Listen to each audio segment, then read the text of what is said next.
Hello, my name is Joseph and welcome to this week's episode, only episode ever, of Joseph's Declassified Greek Survival Guide. Will we be talking about Greek culture and how it's influenced Western civilization. Greek culture has influenced Western civilization greatly. There's math, there's philosophy, but what's unique to the Greeks is their gods. These glorified perfect humans have special abilities. They're featured in many books and many series, such as the Percy Jackson series. The first starter in our lineup is Zeus, the god of the gods, the Almighty. Not Bruce, but just the Almighty. He was the ruler over the skies, heaven, and the earth, and he's meant to resemble power, rule, and law. Many kings try to be like him. Tried. So he had a wife named Hera, who was the goddess of women and marriage. She was the queen of the gods. She was also the sister to some of the gods and the sister to her husband. Their brothers were Poseidon and Hades. Poseidon is the ruler and god of the sea. He also happens to be the god of the earthquakes. There's also Hades, who is the ruler of the underworld, the giver of wealth, and the ruler of the dead. He was given the underworld after the Titanomachy. They also have a sister named Demeter, who is the goddess of corn and the harvest.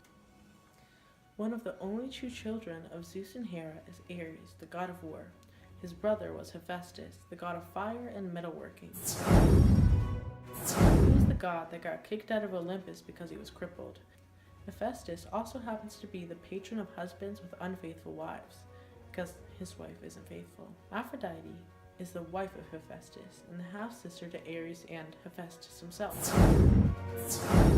She's the goddess of beauty, love, and marriage, which is ironic because hers is troubled. She's in the middle of a little love triangle.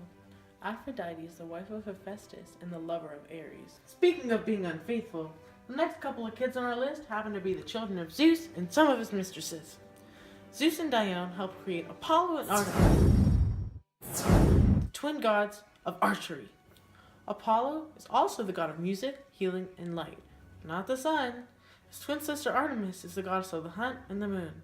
She also happens to be the goddess of childbirth, but she's also a virgin. Dione wasn't the only one of Zeus's mistresses. There was also Metis, the mother of Athena. But it's funny, because Zeus was actually the one that gave birth to Athena from his head. Another mistress of Zeus's is Semele, which was the mother of Dionysus, who is the god of wine and the god of the fertility of crops. Now that we know who the gods are, we can focus on the OGs, the original gods. The original gods came from Uranus and Gaia, which were considered the sky and the earth. Now there are 12 titans. Kronos, Iapetus, Hyperion, Oceanus, Coeus, Crius, Theia, Rhea, Mnemosyne, Thebe, Tethys, and Themis. The titans conducted the same thing that the gods would later do. They arose to power, and then they eventually killed their father by cutting off his business. After the Titanomachy, titans were banished to Tartarus. Now there are many titans, so I chose four of the most important. Uranus is the original titan of the skies. He was the husband and brother of Gaia, with whom he had the Titan. One of her children is Atlas, the god of astronomy, who is supposedly holding the world on his shoulders. His brother is Prometheus, the creator of mankind.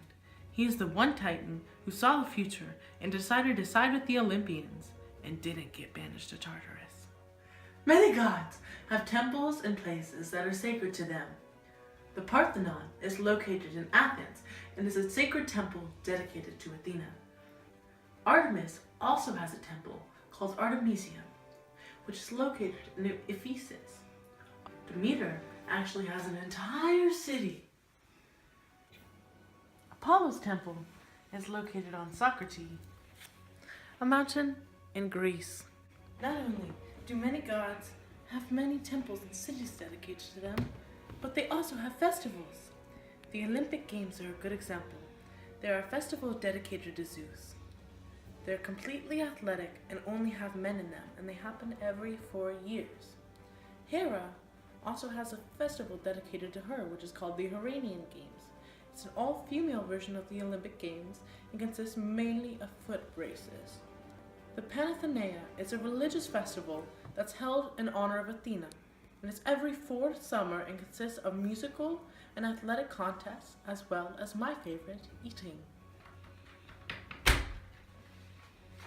Woo! It is quite chilly out there. The Pythian Games are dedicated to Apollo and consist of music, literature, and athletic competition.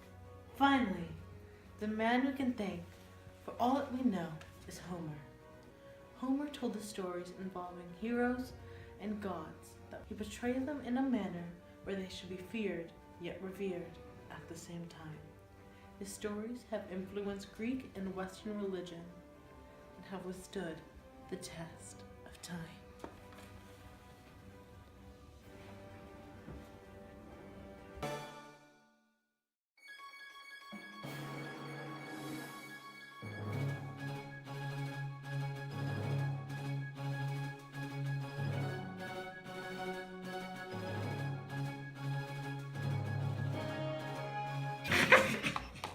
Dione wasn't Zeus' own.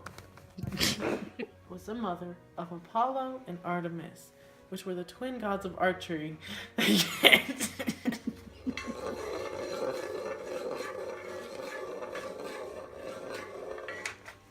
Mount Olympus, entire city, dedicated to her.